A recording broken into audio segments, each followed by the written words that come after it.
శ్రీమాత్రే నమః. అమ్మతో ప్రయాణానికి స్వాగతం. అందరికీ అమ్మవారి ఆశీస్సులుండాలని మనస్ఫూర్తిగా ఆ తల్లిని వేడుకుంటూ, ఈరోజు బుధవారం ముక్కనుమ. ఎంతో విశేషమైనటువంటి ఈ రోజున ఈ కథ వినడం వలన స్వామివారి సంపూర్ణమైనటువంటి అనుగ్రహం మనపై ఉంటుంది. కాబట్టి భక్తి శ్రద్ధలతో ఈ కథను వినండి. పూర్వం ఒకప్పుడు వేణుడు అనేటటువంటి ఒక రాజు ఉండేవాడు. అతను ఎన్నో పాపపు పనులు చేస్తూ తాత ముత్తాతల నాటి అగ్రహారాలలో పన్నులు వసూలు చేస్తూ బ్రాహ్మణులను వేధించడం, న్యాయానికి వ్యతిరేకంగా ధనార్జన చేస్తూ ఉండడం, దానిని దుర్వినియోగం చేయడం తప్ప ఎప్పుడూ కూడా ఎలాంటి మంచి పనులు చేసింది లేదు. అలా విద్వాంసులను కూడా తరిమివేయడం, జాతులను చోరులను పోషించడం, దురాచారాలు పాటిస్తూ ఉండడం, సజ్జనులను హింసించడం నిత్యకృత్యంగా చేస్తూ ఉండేవాడు. యజ్ఞాలు జపాలు పూజలు చేసేవారికి మరణదండన విధించడం, తనకు కనుక ఎవరైనా కానీ బుద్ధులు చెబితే వారిని కూడా శిక్షించడం చేస్తూ ఉండేవాడు. ఆ యొక్క దుష్టపాలన ఫలితంగా అనావృష్టి ఏర్పడి పశువులు కనీసం ఆహారం కూడా దొరికేటటువంటి వీలు లేకుండా మరణిస్తూ ఉండేవి. అన్నపానీయాలు లేక ఆకలితో అలమటిస్తూ ఉన్నారు ప్రజలందరూ కూడా. ఇక మునులందరూ వెళ్ళి ఆ యొక్క పాపపు పనులు మానుకొని మీ యొక్క పూర్వులలాగా మంచిగా ప్రవర్తించమని వారితో చెప్తారు. విష్ణువు కన్నా నేనే అధికుడను, అందుకనే యజ్ఞాలు కూడా వద్దు అని చెప్పాను అని చెప్పి శ్రీహరిని కూడా దూషించడం మొదలు పెడతాడు. వెంటనే మునులందరూ కూడా దర్భలు పట్టుకొని మారణ మంత్రాలు చదువుతూ ఆ దర్భలను వేణుడు మీదకు విసురుతారు. ఇక అతనికి కింద పడి వెంటనే మరణిస్తాడు. అతని శరీరాన్ని తైలంలో వేయించి మంత్రులకు అప్పగించి ధర్మాలను చేయమని చెబుతారు. ఆ సమయంలో దొంగలు ఊరిపై పడి బ్రాహ్మణులను సాధిస్తూ ఉంటారు. మునులు వేణుణ్ణి ఊరువులను మర్దించగా వికృతాకారుడు ఉద్భవించి నన్నేం చేయమంటారు అని చెప్పి హోంకరిస్తాడు. అప్పుడు నీవు వింధ్య పర్వత శ్రేణుల వద్దకు వెళ్ళి కిరాతక జాతులకు అధిపతివై ఉండు అని చెప్పగా వాడు అక్కడి నుండి వెళ్ళిపోతాడు. వేణునిలో నుండి చెడు వెళ్ళిపోతుంది అని చెప్పి భావించినటువంటి మునులందరూ కూడా వేద మంత్రాలను చదువుతూ అతని యొక్క కుడిభుజం మందిస్తారు. ఫలితంగా విష్ణువు యొక్క అంశతో దివ్యమైనటువంటి తేజస్సుతో ఒక బాలుడు జన్మిస్తారు. అతనికి పృథువు అని పేరు పెడతారు. ఆ సమయంలో పుష్పవర్షం కురుస్తుంది. దేవదుందుబులు మ్రోగుతాయి. ఈ యొక్క పృథువు మహనీయమైనటువంటి మహిమ కలవాడిగా ప్రకాశిస్తూ ఉంటాడు. దేవలోకం నుండి ఖడ్గము, ధనస్సు, 2 అక్షయ తునీరాలు, వజ్ర కవచము యుద్ధ సాధనాలుగా వస్తాయి. కొడుకు చేసినటువంటి పుణ్యకార్యాల వలన వేణుడికి సద్గతులు కూడా లభిస్తాయి. మునులందరూ కూడా పరమానందభరితులై పృథువు యజ్ఞం చేయగా పుణ్యనదుల నుండి నీరు తెచ్చి అభిషేకం చేస్తారు. దేవగణాలతో బ్రహ్మ వచ్చి పృథువుకు చక్రవర్తిగా పట్టాభిషేకం చేసి అభినందిస్తాడు. ధర్మం మూర్తిగా పాలన చేస్తూ ఉన్నటువంటి పృథువు యజ్ఞం చేయగా 2 శిశువులు పుడతారు. ఇక పుట్టిన వెంటనే యువకులుగా మారినటువంటి వారిని చూసి మునులందరూ కూడా ఆశ్చర్యపోతారు. వారి పేరే సూతుడు, మాగధుడు. అనావృష్టి వలన ప్రజలు ఆకలి దప్పులు తాళలేక అడవులకు వెళ్ళిపోయారు. ఆ విషయం తెలుసుకున్నటువంటి పృథువు తన ప్రజలకు ఆహారం లేకుండా చేసినటువంటి భూమి మీద ఆగ్రహించి హతమారుస్తాను అని చెప్పి విల్లందుకుంటాడు. భూదేవి బ్రహ్మ వద్దకు వెళ్ళి గోరూపాన్ని ధరించి పరిగెత్తుకుంటూ వెళుతుంది. ఆ విధంగా భూదేవి గోవుగా మారి బ్రహ్మ వద్దకు పరుగు తీస్తుంది. ఆ గోవును హతమారుస్తానని చెప్పి వెంట పరిగెత్తి బాణం సంధిస్తాడు పృథువు.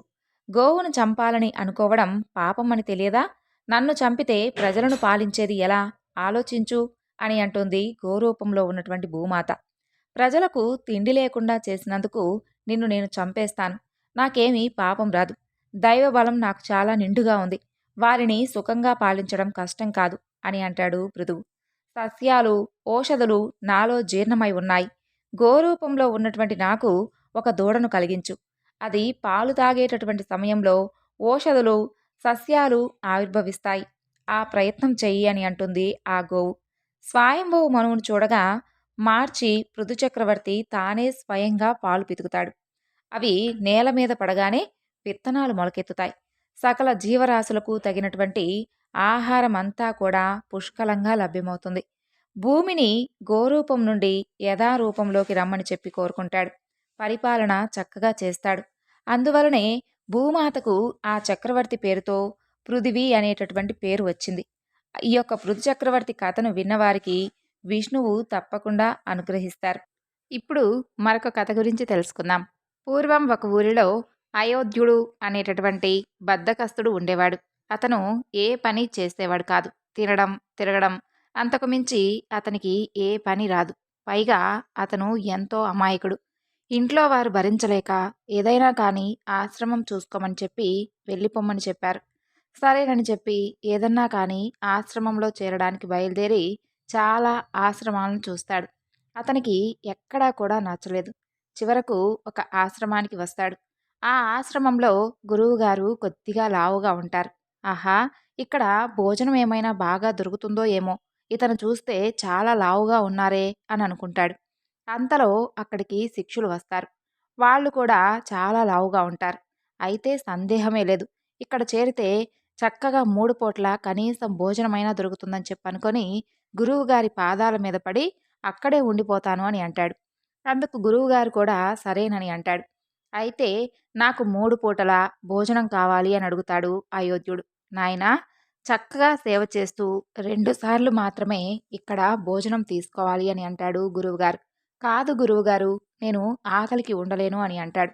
సరే, ఉదయం ప్రసాదం కొద్దిగా ఎక్కువగా తిను అని చెప్పగా అందుకు ఒప్పుకుంటాడు అయోధ్యుడు. ఏదో తెలిసినటువంటి సేవ చేస్తూ చాలీ చాలని ఆహారం తింటూ అయోధ్యుడు ఉండగా ఒకనాడు ఏకాదశి వస్తుంది. ఆ రోజు ఉపవాసం ఉండాలి అని అంటాడు గురువుగారు. అమ్మో, ఉపవాసమా? నా వల్ల కాదు గురువుగారు, నేను ఉండలేను అని అంటాడు అయోధ్యుడు. సరే అయితే ఇక్కడికి దూరంగా ఉన్నటువంటి చెరువు వద్దకు వెళ్ళి నీకు కావలసినవి తీసుకుని వెళ్ళి వండుకొని తిను. కావాలంటే అందుకు తగినటువంటి ఏర్పాట్లు అన్నీ కూడా నేను చేస్తాను అంటాడు గురువుగారు. సరేనని చెప్పి అందుకు కావలసినటువంటి వస్తువులను తీసుకొని వెళ్తాడు అయోధ్యుడు. నాయనా, వండినటువంటి ఆహారం స్వామికి నైవేద్యంగా పెట్టి ఆ తరువాతే నీవు తినాలి, సరేనా అని గురువుగారు చెప్పగా అలాగేనని చెప్పి అక్కడి నుండి చెరువు దగ్గరకు ఒక చెట్టు కింద వంట చేసుకొని భగవంతునికి నైవేద్యం పెట్టి ఇలా పిలిచాడు అయోధ్యుడు. రాజారాం ఆయియే, రఘురాం ఆయియే, ముజే భూక్ లగాయియే అంటూ ఈ విధంగా పాడడం మొదలుపెట్టాడు. అయోధ్యుడు ఎంతో అమాయకంగా తను ఈ పాటను పాడి మరీ స్వామివారిని పిలుస్తారు. అయితే ఎంతకీ మాత్రం స్వామి మాత్రం రాలేదు. ఇక ఇతని ఉద్దేశంలో స్వామివారే స్వయంగా వచ్చి తింటారు అని చెప్పి అనుకొని ఎదురు చూస్తూ ఉంటాడు. అంతటి అమాయకుడనమాట. ఇక కపటం లేదు అతని మనసులో. ఎంతకీ రాకపోయేసరికి బాగా ఆలోచించుకొని ఇలా అంటాడు అయోధ్యుడు. దేవాలయంలో అయితే ప్రసాదాలు, నైవేద్యాలు పెడతారు. ఇక్కడేముంది, కుదిరి కుదరని వంట తప్ప. అక్కడైతే బాగా పెడతారు కదా అని అనుకుంటున్నావేమో స్వామి. ఈరోజు ఏకాదశి. అక్కడ కూడా ఏమీ ఉండదు. నీకేమీ పెట్టరు. ఇక్కడికి కూడా రాలేదే అనుకో, ఇది కూడా ఉండదు. ఒకసారి నువ్వే ఆలోచించుకో అని మరలా అదే పాటను పాడడం మొదలు పెడతాడు. ఇక ఇది కూడా అయిపోతుందని చెప్పి శ్రీరాముడు నవ్వుకుంటూ ఉండబట్టలేక సీతా సమేతంగా అక్కడకు వస్తాడు. శ్రీరాముణ్ణి చూశాడు అయోధ్యుడు. ఎంతో సంతోషిస్తాడు. కానీ పక్కనే సీత ఉంటుంది. సీత వంక, ప్రసాదం వంక పదే పదే చూస్తూ ఉండగా శ్రీరాముడు, అయోధ్య, మేము వచ్చాము, సంతోషమేనా అని అనగా అయోధ్యుడు సీతమ్మ తల్లి వంక చూస్తూ ఆ ఆ, సంతోషమే. నా చేత ఇవాళ ఏకాదశి ఉపవాసం చేయించాలి అనుకున్నట్లుగా ఉన్నారు వీరు. రండి రండి కూర్చోండి అని ఇద్దరికీ కూడా వండినటువంటి ఆ ఆహారాన్ని పెడతాడు. చక్కగా భోజనం చేసి సీతారాములు అక్కడి నుండి వెళ్ళిపోతారు. అయోధ్యుడు ఆ రోజు ఉపవాసంతోనే ఉండిపోతాడు. అలా కొన్ని రోజులు గడిచిన తర్వాత మరలా మరొక ఏకాదశి వస్తుంది. గురువుగారు అయోధ్యుడికి మొదటిగా ఎన్నైతే ఇచ్చాడో అదే విధంగా తనకు కావలసినటువంటి అవసరానికి కావలసినటువంటి బియ్యం, పప్పు దినుసులు ఇవన్నీ కూడా ఇస్తాడు. అప్పుడు అయోధ్యుడు, గురువుగారు, ఇవి సరిపోవడం లేదండి, ఇద్దరు వచ్చారు, ఇంకాస్త కావాలి అని అడగగా వీడికి సరిపోతున్నట్లుగా లేదు, ఇంకొక కేజీ ఇచ్చి పంపించండి అని చెప్పి శిష్యులతో గురువుగారు చెబుతాడు. యథావిధిగా అయోధ్యుడు అక్కడకు వెళ్ళి వంట చేసి నైవేద్యం పెట్టి మొన్న ఇద్దరు వచ్చారు కదా అందుకని ఇలా పిలుస్తాడు అయోధ్యుడు. రాజారాం ఆయియే, సీతారాం ఆయియే, మీరా భోజన్కో భోగ్ ధరాయియే అంటూ పాడాడు. ఈసారి సీతారాములతో పాటు లక్ష్మణుడు కూడా అక్కడికి వస్తాడు. ఇక అప్పుడు అయోధ్యుడు లక్ష్మణుడు వంక, భోజనం వంక చూస్తూ ఉండగా శ్రీరాముడు, "ఏం అయోధ్య, మేము మరలా వచ్చాం, నీకు సంతోషమేనా?" అని అడగగా లక్ష్మణుడి వంక, భోజనం వంక చూస్తూ, "ఆ ఆ, సంతోషమే స్వామి" అంటూ ఆ అయోధ్యుడు, "ఈ వారం కూడా నాకు ఉపవాసమే నాకుంది" అని అనుకుంటూ, "రండి రండి కూర్చోండి" అని భోజనం పెడతాడు. వారు ముగ్గురు తిని అక్కడి నుండి వెళ్ళిపోతారు. ఇక మరలా మరొక ఏకాదశి వస్తుంది. అయోధ్యుడు గురువుగారితో, "ఇది సరిపోవడం లేదండి, ఈసారి ముగ్గురు వచ్చారు" అని చెప్తాడు. వీడు రాత్రికి కూడా తింటున్నాడేమో అని మనసులో గురువుగారు అనుకొని మరొక కేజీ అదనంగా కొన్ని సరుకులను ఇచ్చి పంపిస్తాడు. మరలా వండుతాడు అయోధ్యుడు. ఈసారి పాటను మార్చి పాడుతాడు. రాజారాం ఆయియే, సీతారాం ఆయియే, లక్ష్మణ్ సాత్ ఆయియే, మేరా భోజన్కో భోగ్ ధరాయియే అంటూ పిలిచాడు. ఈసారి సీతారాములు, లక్ష్మణుడు వస్తారు. వారితో పాటుగా హనుమంతుడు కూడా వస్తాడు. అయోధ్య, మేము వచ్చాము, నీకు ఆనందమేనా అని అడుగుతాడు శ్రీరాముడు. "ఆ ఆ, స్వామి, ఆనందమే కాని" అంటూ హనుమాన్ వంక, భోజనం వంక చూసి, "ఈ ఏకాదశికి కూడా నాకు ఉపవాసమే" అని అనుకుంటూ అయోధ్యుడు, "రండి రండి కూర్చోండి" అని చెప్పి భోజనాన్ని వడ్డిస్తాడు. అందరూ కూర్చొని తృప్తిగా తినేసి వెళ్ళిపోతూ ఉండగా, "స్వామి, ఏమీ అనుకోనంటే మిమ్మలను ఒక మాట అడగవచ్చా? ఈసారి ఎంతమంది వస్తారు?" "ఏమీ లేదు, నేను వంట చేయడానికి" అని అనగా అందుకు శ్రీరాముడు నవ్వి ఏమీ చెప్పకుండా వెళ్ళిపోతాడు. మరలా మరొక ఏకాదశి వస్తుంది. గురువుగారు, "ఈసారి రవ 10 కిలోలు, బియ్యం 10 కిలోలు, పచారీ 10 కిలోలు కావాలి" అని అడుగుతాడు అయోధ్యుడు. గురువుగారికి వీడేమైనా అమ్ముకుంటున్నాడా ఏమిటి అనేటటువంటి సందేహం కలుగుతుంది. ఇక అయోధ్యుడు అడిగింది ఇచ్చిన తరువాత చూద్దాంలే అని చెప్పి అసలు ఏం చేస్తున్నాడో తెలుసుకోవాలి అని గురువుగారు తన శిష్యులతో, అయోధ్యుడు అడిగినవన్నీ కూడా ఇచ్చి పంపించండి అని చెబుతాడు. ఇక శిష్యులు గురువుగారి యొక్క ఆజ్ఞ ప్రకారం అన్నీ కూడా 10 కిలోల చొప్పున అతడికి ఇచ్చి పంపిస్తారు. ఇక గురువుగారి శిష్యులు గురువు వద్దకు వచ్చి, "గురువుగారు, వీడేమైనా అమ్ముకుంటున్నట్లుగా మాకు అనుమానం కలుగుతుంది. ఎక్కడో కానీ తప్పకుండా అమ్ముతున్నాడు. ఏ దుకాణంలో అమ్ముతున్నాడో చూద్దాం పదండి" అని చెప్పి గురువుగారితో సహా శిష్యులందరూ కలిసి అయోధ్యుడికి వెనుకగా బయలుదేరి వెళ్తారు. ఎప్పటిలాగానే అయోధ్యుడు చెరువు దగ్గరకు వెళ్ళి ఆ చెట్టు కింద సామానంతా కూడా అక్కడ పడేసి అక్కడ కూర్చొని, "రాజారాం ఆయియే, సీతారాం ఆయియే, ఏ లక్ష్మణ్ సాత్ ఆయియే, హనుమాన్ సాత్ ఆయియే, మేరా భోజన్ కో భోగ్ ధరాయియే" అని పాట పాడతాడు. ఈసారి సీతారాములు, లక్ష్మణుడు, హనుమాన్, భరత శత్రుఘ్నుడు, కౌసల్య, సుమిత్ర, కైకేయి ఇలా సపరివారమంతా కూడా అక్కడికి విచ్చేశారు. "అయోధ్య, మేమందరం వచ్చాం, మీకు సంతోషమేనా? ఇక ప్రసాదం ఏది, ఎక్కడ ఉంది" అని అడుగుతాడు శ్రీరాముడు. అప్పుడు అయోధ్యుడు, "ఎప్పుడు కూడా నేను వండితే మీరు తినేసి వెళ్ళిపోతున్నారే కానీ నా కోసమై కొద్దిగా కూడా ఉంచడం లేదు. నా చేత ఇప్పటికే 4 ఏకాదశి ఉపవాసాలను చేయించారు. ఈసారి మీరే వండండి. సామానంతా కూడా అదిగో అక్కడే ఉంది" అని చూపిస్తాడు. అందుకు శ్రీరాముడు నవ్వి సరేనని చెప్పి శ్రీరాముడు కూరగాయలు కోస్తూ ఉంటాడు. సీతమ్మ తల్లి పొయ్యి దగ్గరకు వెళుతుంది. లక్ష్మణుడు, హనుమంతుడు కట్టెలు తెస్తారు. ఇలా అందరూ కూడా తలా ఒక పని చేస్తూ ఉండగా సీతమ్మ తల్లి వంట వండుతుందని తెలుసుకొని దేవతలు, ఋషులు, గంధర్వులు ఇలా వరుసగా అందరూ వస్తూ ఉంటారు. అక్కడంతా కూడా చాలా చక్కగా కోలాహలంగా తయారైంది ఆ ప్రదేశం అంతా. అంతలో గురువుగారు అక్కడికి వచ్చి అక్కడ జరుగుతున్నటువంటి ఆ సన్నివేశం చూస్తే సామానంతా కూడా పక్కన పడవేసి అయోధ్యుడు చెట్టు కింద పడుకొని కనిపిస్తాడు. ఇక వెంటనే గురువుగారు వచ్చి, "అయోధ్య, ఏమిటి ఈ సామానంతా కూడా అక్కడ పడేసి చెట్టు కింద పడుకొని నిద్రపోతున్నావేమిటి" అని అనగానే, "అదేమిటి గురువుగారు, ఇదిగోండి సీతారాములు, లక్ష్మణుడు, హనుమంతుడు, కౌసల్య, సుమిత్ర, కైకేయి అందరూ కలిసి వంట చేస్తున్నారుగా" అని అనగా ఆ మాటలతో ఆశ్చర్యంతో గురువుగారు, "ఎక్కడా, నాకేమీ కనిపించడం లేదే" అని అంటాడు. అప్పుడు అయోధ్యుడు శ్రీరాముని చూసి, "మీరు మా గురువుగారి కనిపించడం లేదా స్వామి? ఒక్కసారి కనిపించండి, దయచేసి కనిపించండి స్వామి, లేదంటే నా మీద ఆయనకు సందేహం కలుగుతుంది" అని అనగా శ్రీరాముడు అలాగేనని చెప్పి సపరివార సమేతంగా గురువుగారి కన్నుల ఎదుట సాక్షాత్కరిస్తాడు. ఇక గురువుగారి కళ్ళల్లో నీళ్లు తిరుగుతూ ఉండగా అయోధ్యుణ్ణి పిలిచి కౌగిలించుకొని, ఎన్నో ఏళ్లుగా నేను పూజలు చేస్తూ ఉన్నాను. ఆ శ్రీరామమూర్తిని ప్రతిరోజూ కూడా నిత్యము జపిస్తూ ఉన్నాను. కానీ నాకెప్పుడూ కూడా ఈ దర్శన భాగ్యం కలగలేదు అయోధ్య. నీవు అమాయకంగా, నీ మనసు స్వచ్ఛంగా, నిర్మలంగా ఉండబట్టే ఆ భగవంతుడు నీకు సాక్షాత్కరించాడు. నీ వలన మేమందరము కూడా ధన్యులమయ్యాము అని అయోధ్యునికి కృతజ్ఞతలు తెలియజేస్తాడు. భగవంతుడు రాడేమోనని చెప్పి పూజలు ఎలా చేయాలి, ఎన్ని వత్తులు వెయ్యాలి అంటూ కొన్నాళ్ళు, విపరీతమైనటువంటి భక్తితో కొన్నాళ్ళు, విరక్తితో మరికొన్నాళ్ళు, చిరాకుతో ఏదో ఇష్టం వచ్చినట్లుగా కొన్ని గందరగోళాలతో పూజలు చేస్తూ ఉంటారు కొంతమంది.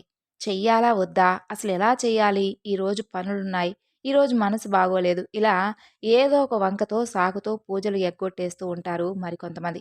అలాంటి వారికి జీవితాంతము కూడా గందరగోళం తప్ప భగవంతుని యొక్క సాక్షాత్కారం కలగదు. పూజ కానీ, జపం కానీ, తపస్సు కానీ, ధ్యానం కానీ, యాగాదులు కానీ, ఇలా ఏవైనా కానీ నిలకడ లేకుండా జీవితకాలం చేసినా కూడా ఏ మాత్రం ఉపయోగం ఉండదు. స్వచ్ఛమైనటువంటి, నిర్మలమైనటువంటి మనసుతో చేస్తే తక్షణం పరమాత్ముడు దర్శనమిస్తాడు అని నీవు నిరూపించావు అయోధ్య అని గురువుగారు అయోధ్యుణ్ణి చాలా పొగుడ్తాడు. నీవు కూడా భక్త కన్నప్ప, భక్త తుకారాం వీరందరి కోవకు చెందుతావు. తప్పకుండా నీకు మంచి పేరు వస్తుంది అయోధ్య. నిన్ను ఏ పేరు పెట్టినా, ఎలా పిలిచినా మారు మాట్లాడకుండా స్వచ్ఛమైనటువంటి, నిర్మలమైనటువంటి భక్తికి నీవు నిర్వచనంగా మారిపోయావు. నిన్ను అవమానించి, అనుమానించి నీ వెంట మేమందరం కూడా బయలుదేరి మంచి పనే జరిగింది. ఎందుకంటే మాకు కూడా శ్రీరాముని యొక్క దర్శన భాగ్యాన్ని కలిగించావు. నీ రుణాన్ని మేము ఎప్పటికీ కూడా మర్చిపోలేము అంటూ గురువుగారు అయోధ్యుణ్ణి కౌగిలించుకొని తన శిష్యులందరూ చూస్తూ ఉండగా అయోధ్యుణ్ణు క్షమాపణ కోరాడు.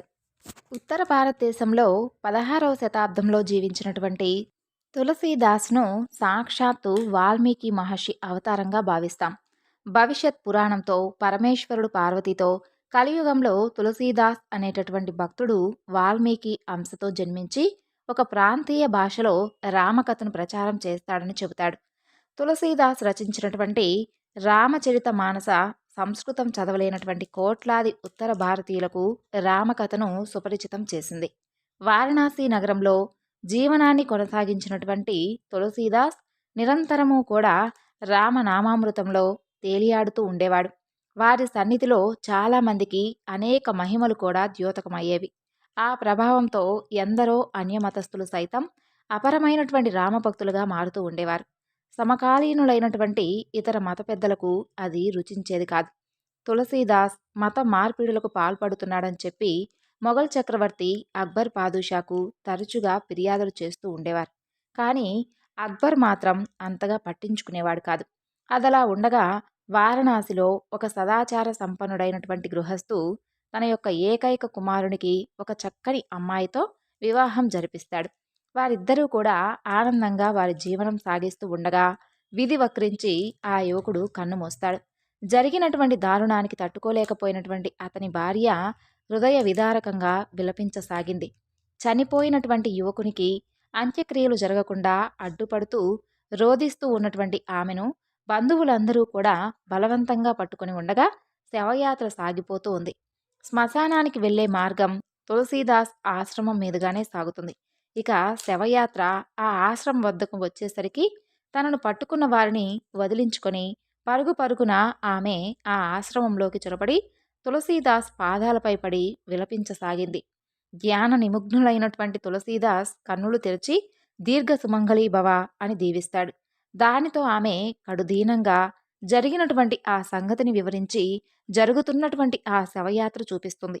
వెంటనే తులసీదాస్, తల్లి, రాముడు నా నోట అసత్యం పలికించడు అని శవయాత్రను ఆపి శవం కట్లు విప్పించి రామనామాన్ని జపించి తన కమండలంలోని జలాన్ని చల్లాడు. ఆ మరుక్షణమే ఆ యువకుడు పునర్జీవితుడవుతాడు. ఆ సంఘటనతో తులసీదాస్ యొక్క మహిమలకు విశేషమైనటువంటి ప్రచారం జరిగినటువంటి రామభక్తులుగా మారేవారి సంఖ్య కూడా నానాటికి ఎక్కువ అవుతూ ఉంది. ఇక ఉపేక్షించితే కుదరదు అని చెప్పి ఇతర మత పెద్దలందరూ కూడా ఢిల్లీకి వెళ్ళి పాద్షాకు స్వయంగా వివరించి తగినటువంటి చర్యను తీసుకోవాల్సింది అని చెప్పి ఒత్తిడి తెస్తారు. ఇక ఢిల్లీ పాదుషా తులసీదాసును విచారణకు పిలిపిస్తాడు. విచారణ ఇలా సాగింది. పాదుషా ఇలా అడుగుతున్నాడు, తులసీదాస్ జీ, మీరు రామనామం అన్నిటికన్నా గొప్పది అని చెప్పి ప్రచారం చేస్తున్నారట. తులసీదాస్, అవును ప్రభు, ఈ సకల చరాచర జగత్తుకు శ్రీరాముడే ప్రభు. రామనామ మహిమను వర్ణించడం ఎవ్వరికీ తరం కాదు. ఇక అప్పుడు పాదుషా, అలాగా, రామనామంతో ఎటువంటి పనినైనా సాధించగలమని చెబుతున్నారు, నిజమేనా? అవును ప్రభు, రామనామానికి మించినది ఏదీ లేదు. సరే, మేమిప్పుడు ఒక శవాన్ని తెప్పిస్తాం. దానిని మీ రామనామం ద్వారా బ్రతికించండి. అప్పుడు మీరు చెప్పిందంతా కూడా నిజమేనని నమ్ముతాం. లేదు, క్షమించండి ప్రభు, ప్రతి జీవి జనన మరణాలు జగత్ప్రభు అయినటువంటి ఆ ప్రభు ఇచ్ఛానుసారం జరుగుతూ ఉంటాయి. మానవ మాత్రులు దానిని మార్చలేరు. తులసీదాస్ జీ, మీ మాటను నిలుపుకోలేక, మీ అబద్ధాలు నిరూపించుకోలేక ఇలాంటి మాటలు చెబుతున్నారు. మీరు చెప్పినవన్నీ కూడా అబద్ధాలని సభాముఖంగా అందరి ముందు ఒప్పుకోండి. తులసీదాస్, క్షమించండి ప్రభు, నేను చెప్పేది నిజమే. అప్పుడు పాదుషాకు పట్టరానంత ఆగ్రహం వచ్చి, తులసి, నీకు ఆఖరి అవకాశాన్ని ఇస్తున్నాను. నీవు చెప్పేవన్నీ కూడా అబద్ధాలే అని చెప్పి ప్రాణాలను దక్కించుకో, లేదా శవాన్ని బ్రతికించు అని తీవ్రమైనటువంటి స్వరంతో ఆజ్ఞాపించాడు. అప్పుడు తులసీదాస్ కన్నులు మూసుకొని ధ్యాన నిమగ్నుడై శ్రీరామచంద్రుని స్మరించి, ఈ యొక్క విపత్కరమైనటువంటి పరిస్థితిని కల్పించినటువంటి నీవే ఈ సమస్యను కూడా పరిష్కరించుకో అని చెప్పి ప్రార్థిస్తాడు. అది రాజధిక్కారకంగా భావించినటువంటి పాదుషా తులసీదాసును బంధించమని చెప్పి ఆజ్ఞ ఇస్తాడు. అంతే, ఎక్కడి నుండి వచ్చాయో కానీ వేలాది కోతులు ఆ సభలోకి ప్రవేశించి తులసీదాసును బంధించడానికి వచ్చినటువంటి ఆ సైనికుల వద్ద ఉన్నటువంటి ఆయుధాలను నాక్కొని వారిపై గురిపెట్టి వారిని కదలకుండా చేశాయి. ఈ యొక్క హఠాత్ సంఘటనతో అందరూ కూడా హడలిపోయి ఎక్కడి వారు అక్కడ స్థానువులై ఉండిపోయారు. ఆ కలకలానికి కన్నులు విప్పినటువంటి తులసీదాస్కు సింహద్వారంపై హనుమంతుడు దర్శనమిచ్చాడు. వడలు పొలికించినటువంటి తులసీదాస్ ఆసువుగా 40 దోహాలతో స్వామికి స్తోత్రం చెబుతాడు. ఆ స్తోత్రంతో ప్రసన్నుడైనటువంటి హనుమంతుడు, తులసి, నీ స్తోత్రంతో మాకు చాలా ఆనందమైంది. ఏం కావాలో కోరుకో అని అంటాడు. అందుకు తులసీదాస్, తండ్రి, నాకేం కావాలి చెప్పండి. నేను చేసినటువంటి మీ యొక్క ఈ స్తోత్రం లోకక్షేమం కొరకు ఉపయోగపడితే చాలు. నా జన్మ చరితార్థమవుతుంది. నా ఈ స్తోత్రంలో నిన్ను ఎవ్వరు వేడుకున్నా వారికి అభయాన్ని ప్రసాదించండి తండ్రి అని కోరుకుంటాడు. ఆ మాటలతో మరింత ప్రీతి చెందినటువంటి హనుమంతుడు, తులసి, ఈ స్తోత్రంతో మమ్మలను ఎవరైతే స్తుతిస్తారో వారి రక్షణాభారం తప్పకుండా నేను వహిస్తాను అని వాగ్దానం చేస్తాడు. అప్పటి నుండి ఇప్పటి వరకు హనుమాన్ చాలీసా కామధేనువై భక్తులను కాపాడుతూనే ఉంది. అపర వాల్మీకి అయినటువంటి తులసీదాస్ మానవాళికి ఈ కలియుగంలో ఇచ్చినటువంటి అపురూప కానుక హనుమాన్ చాలీసా. దాదాపు 500 ఏళ్ల తర్వాత కూడా ప్రతి ఇంట హనుమాన్ చాలీసా పారాయణ గానం జరుగుతూనే ఉంటుంది.